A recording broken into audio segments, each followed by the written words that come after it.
2023 che ha visto una stagione turistica da record assoluto e che sembrava difficile eguagliare. I dati di questa stagione, partita un po' in sordina, raccontano invece di un ottimo recupero e di una stagione sempre più allungata per il comparto del turismo outdoor, sempre più apprezzato. Aumentano le settimane di vacanze e di conseguenza aumenta il numero dei turisti. Le presenze, per forza di cose, si deve allungare la stagione, quindi sicuramente prima le strutture aprono ormai a marzo, fine marzo, quest'anno Pasqua era a marzo e molte strutture erano già aperte, ormai chiudono a metà ottobre, fine ottobre, proprio perché la domanda di ospitalità di questo tipo sta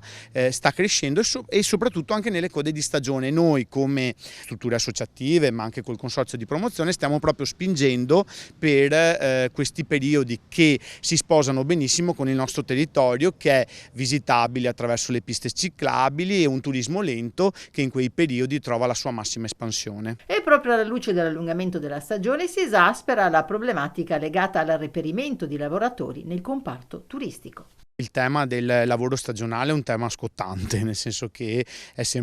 sempre maggiore difficoltà nel reperire lavoratori durante la stagione, offrire loro alloggi, e le tematiche sono tante riguardo alle problematiche del lavoro stagionale. Un vantaggio è quello di offrire più mesi di lavoro. Le nostre strutture hanno di fatto una doppia stagione, perché chiudono, cominciano una serie di cantieri per prepararsi al meglio alla stagione successiva, quindi c'è chi lavora tutto l'anno nelle nostre strutture, poi ci sono una serie di lavoratori che invece sono impegnati solo e prettamente per il periodo di apertura. Questi cominciano ad avere un'offerta di lavoro che è superiore ai 6 mesi per quanto riguarda la stagione, quindi è sicuramente un grande vantaggio per noi. Ovviamente chi lavora nelle reception, chi si occupa di manutenzione, il personale del ristorante, le pulizie,